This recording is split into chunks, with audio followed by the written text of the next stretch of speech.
여러분 반갑습니다. 오늘 2022년 7월 24일 오늘 거룩한 주일입니다. 하나님께서 거룩하게 하시는 날, 우리는 하나님께서 거룩하게 하신 장소에 와 있습니다. 우리는 우리 안에 많은 흠과 부족함을 가지고 있습니다. 하지만 거룩한 시간, 거룩한 장소에 나온 우리를 하나님께서 거룩한 성령을 통해서 거룩하게 만들어 주실 것입니다. 하나님의 은혜로 거룩하게 이루신 여러분, 힘써 한 마음으로 하나님을 예배하시길 바랍니다. 오늘 함께 나눌 하나님 말씀 보겠습니다. 로마서 6장 3절부터 8절까지 기록되어 있는 말씀 함께 보겠습니다. 무릇 그리스도 예수와 합하여 세례를 받은 우리는 그의 죽으심과 합하여 세례를 받은 줄을 알지 못하느냐. 그러므로 우리가 그의 죽으심과 합하여 세례를 받음으로 그와 함께 장사되었나니 이런 아버지의 영광으로 말미암아 그리스도를 죽은 자 가운데서 살리신 것 같이 우리 또한 새 생명 가운데서 행하게 하려 함이라. 만일 우리가 그의 죽으신 것 같은 모양으로 연합한 자가 되었으면 또한 그의 부활과 같은 모양으로 연합한 자도 되리라. 우리가 알거니와 우리 옛사람이 예수와 함께 십자가에 못 박힌 것은 죄의 몸이 죽어 다시는 우리가 죄에게 종노릇 하지 아니하려 함이니 이는 죽은 자가 죄에서 벗어나 의롭다 하심을 얻었음이라. 만일 우리가 그리스도와 함께 죽었으면 또한 그와 함께 살 줄을 믿노니. 아멘. 우리 함께 기도하겠습니다. 이곳에 지금 우리와 함께 하고 계신 하나님 앞에 우리 몸과 마음을 다하여 예배를 우리는 드리고 있습니다. 우리 예배를 하나님께서 기뻐 받고 계시는 줄 우리가 믿습니다. 또한 하나님께서 이 시간 우리에게 하나님 말씀을 선언하시는 것을 우리가 믿습니다. 하나님 말씀을 잘 듣게 하시고 그리고 그 말씀을 우리가 간직하게 하시옵소서. 주의 말씀이 우리의 마음 그리고 우리의 삶에 뿌리를 내리고 자라게 하시옵소서. 그 열매로 주님께 영광 돌리고 그 열매로 우리가 어떤 큰 영의 양식을 삼게 하시옵소서. 예수 그리스도 이름으로 기도합니다. 아멘. 저는 오늘 여러분들 앞에서 그리스도와의 연합됨에 대해서 설교를 하도록 하겠습니다. 연합이라고 하는 이 말에 사용되는 연이라고 하는 말이 있습니다. 이 말은 한문인데 어떤 한문이 사용이 되냐 하면 이을 연자가 사용이 되고 있습니다. 이을 연자가 들어간 다른 많은 말들도 있습니다. 이을 연자가 들어간 다른 많은 말들을 살펴보게 되면 그러면 우리는 연합이라고 하는 말이 어떤 뜻인지 더 잘 이해를 할 수 있습니다. 이을 연자가 들어간 말들, 그 말들 중에 어떤 말들이 있을까요? 우선 연립이라고 하는 말이 있습니다. 여럿이 함께 쭉 어울려 서는 것, 그것을 가리켜서 연립이라고 그렇게 부릅니다. 그리고 이 연립이라고 하는 말을 가지고 우리는 폭넓게 사용을 합니다. 연립주택, 연립정부. 이을 연자가 들어간 말 중에 연맹이라고 하는 말도 있습니다. 있고 그리고 맹세한다는 그런 뜻입니다. 무슨 연맹, 어떤 연맹, 그 연맹이라고 하는 것이 바로 이것입니다. 또 연방이라고 하는 말이 있습니다. 우리가 스위스에 살고 있기 때문에 연방이라고 하는 말을 참 많이 듣고 있습니다. 이 연방이라고 하는 말은 이을 연자와 고을 방자가 사용이 되고 있습니다. 골들이 다 이어져 있다. 바로 그런 뜻이 연방 안에 담겨져 있습니다. 스위스의 중앙정부 그리고 주정부들이 골고루 권한을 갖고 있는 그것을 가리켜서 연방정부 그렇게 부릅니다. 저는 여러분들 앞에서 여러 가지 연자가 들어가는 그 말을 소개를 했습니다. 제가 여러분들에게 소개를 한 이을 연자가 들어가는 이 말들 외에도 또 다른 여러 가지 이을 연자가 들어가는 말들이 있습니다. 또 다른 이을 연자가 들어가는 말들이 무엇이 있는지 알아보는 것은 그만하도록 하고, 연합이라고 하는 말은 어떤 뜻인지 이제 그 말을 여러분들 앞에서 이야기를 하려고 합니다. 연합이라고 하는 것은 두 가지 이상의 그 사물이 합쳐지는 것을 가리켜서 연합이라고 그렇게 부릅니다. 연립, 연맹, 연방, 이런 말들을 보게 되면 각 주체의 개별성들이 그대로 남습니다.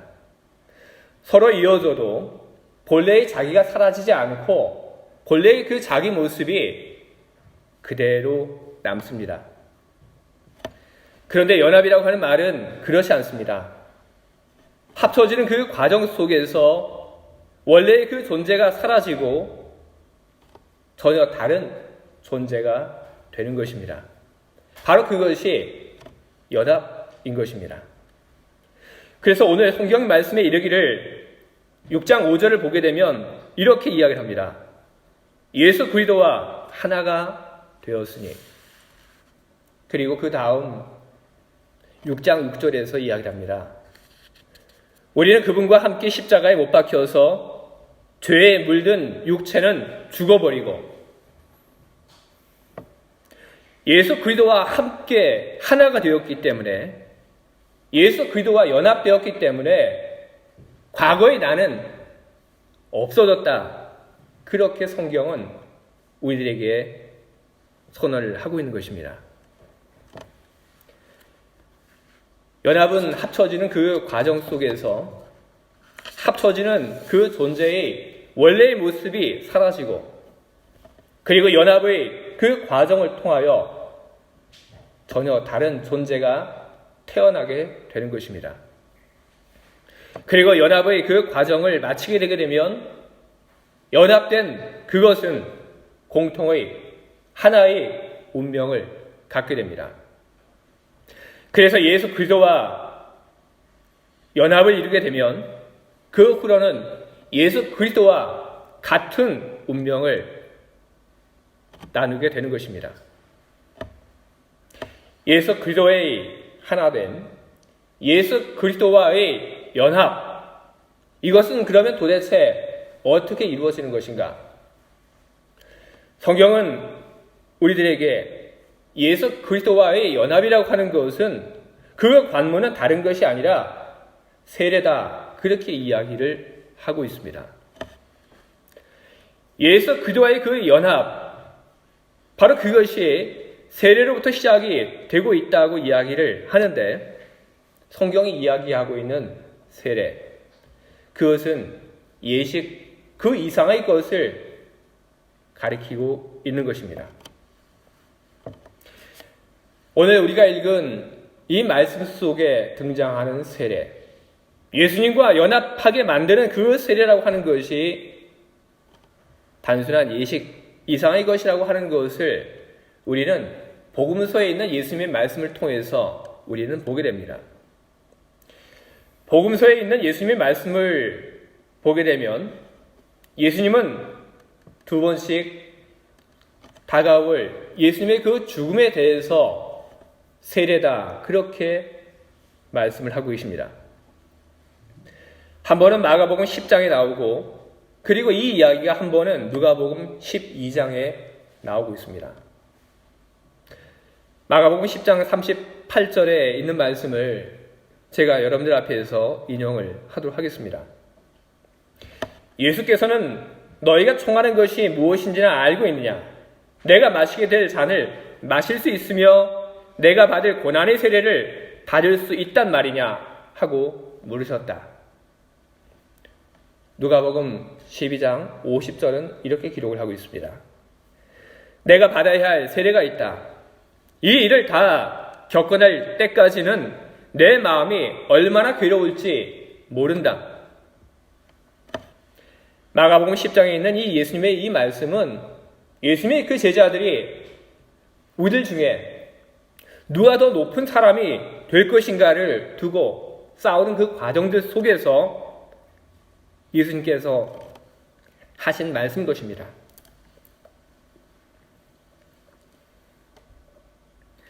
그리고 누가복음 12장은 예수님께서 제자들을 가르치신 중에 하신 말씀인 것입니다.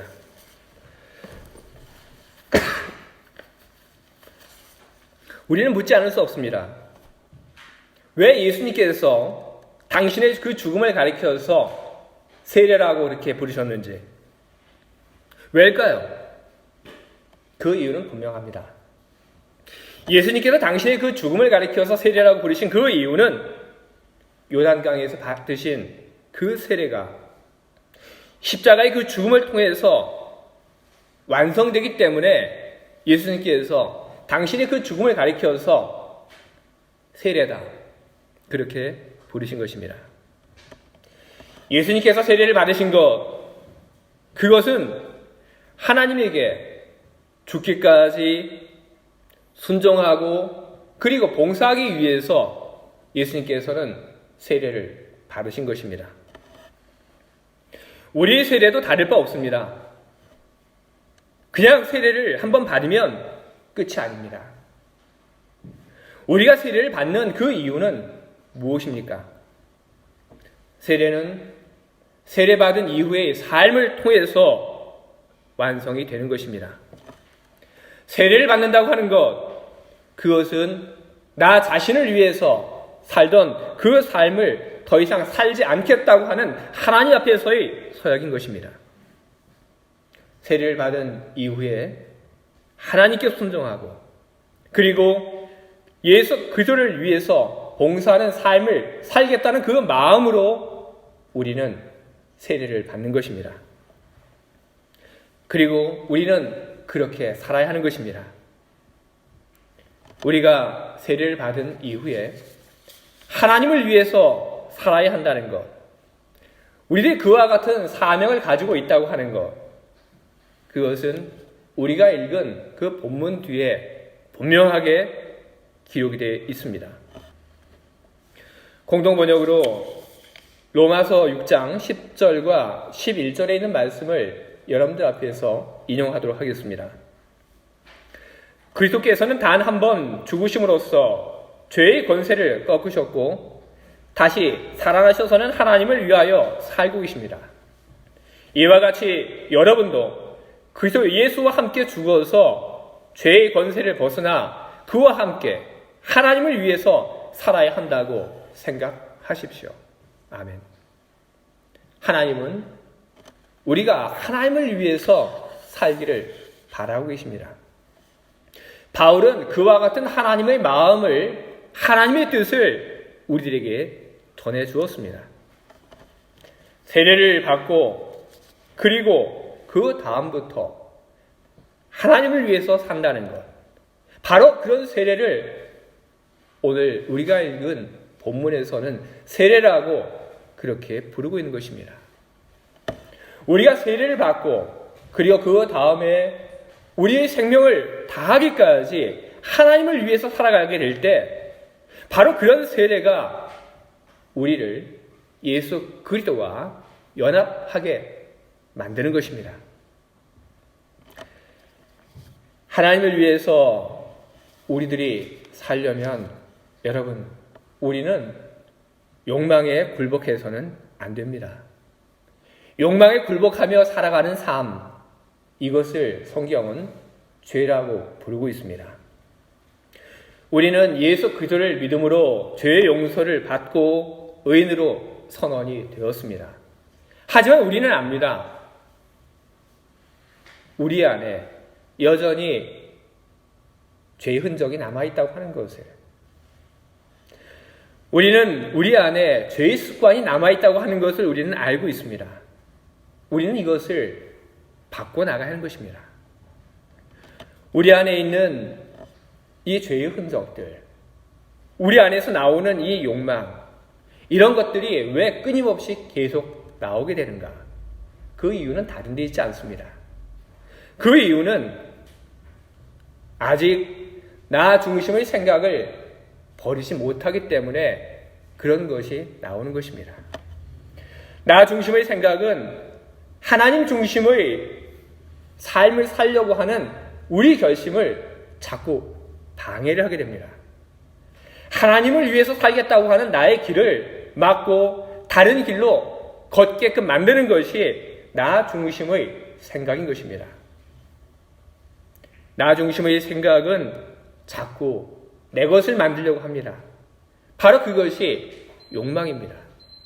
그리고 이것이 죄가 되는 것입니다. 성경을 보게 되면 자기 자신밖에 알지 못하는 사람의 비유가 나오고 있습니다. 나단이 다윗 왕에게 해준 이야기가 있습니다.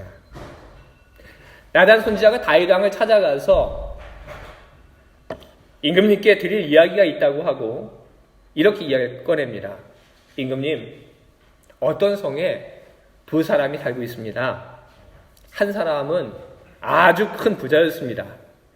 그리고 또 다른 한 사람은 가난한 사람이었습니다. 부자는 양도 많고 그리고 소도 참 많았습니다. 그런 큰 부자였습니다. 그런데 가난한 사람은 얼마나 가난한지 그 사람에게는 양, 새끼 한 마리밖에 없었습니다.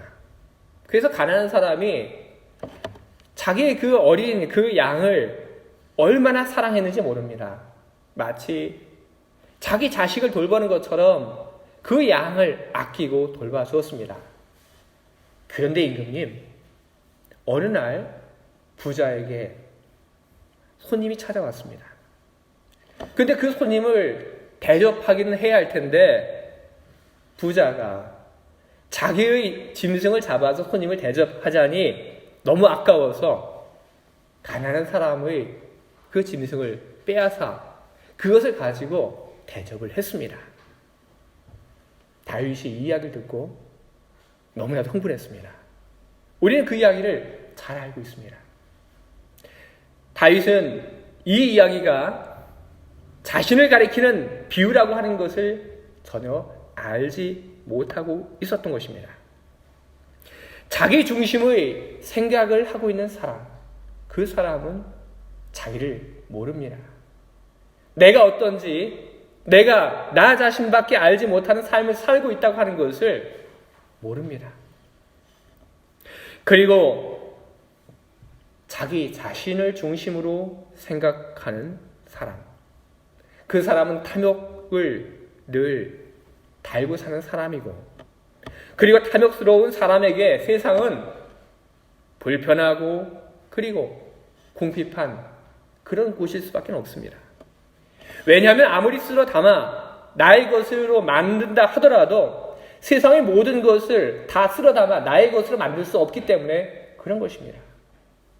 아무리 많은 것을 쓸어 담아 나의 것을 만든다 하더라도 아직 세상에는 많은 것이 보입니다.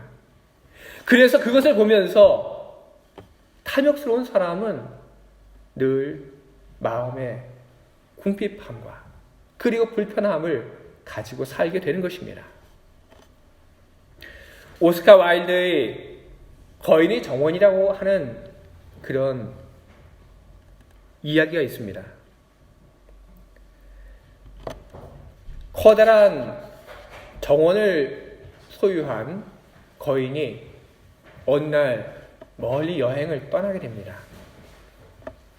거인이 여행을 떠나고 난 후에 그 마을에 있는 아이들이 거인의 정원에 들어와서 놀게 됩니다.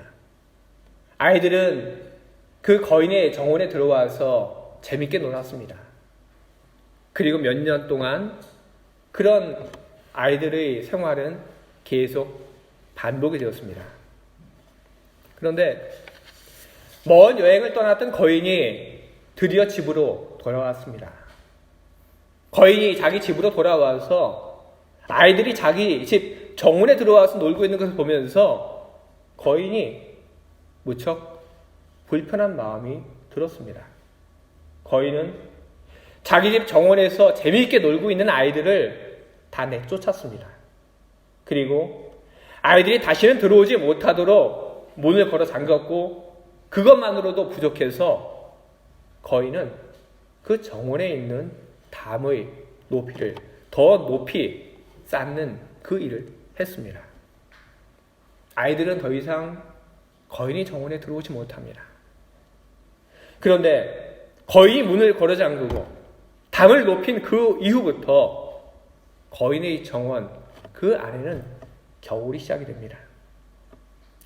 거인은 언제쯤이면 이 겨울이 지나갈지를 기다립니다.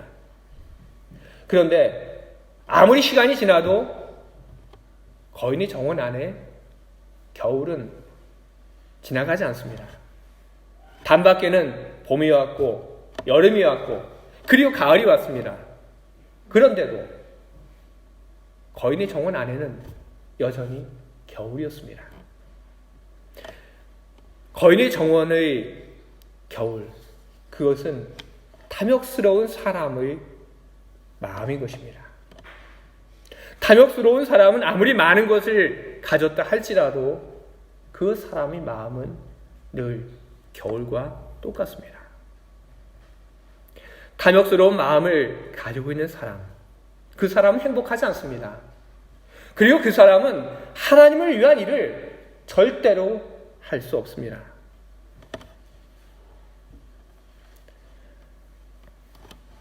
나의 마음, 나 중심의 그 생각을 버리지 않고도 하나님의 일을 할 수 있지 않나, 그런 생각을 누군가는 할지도 모릅니다.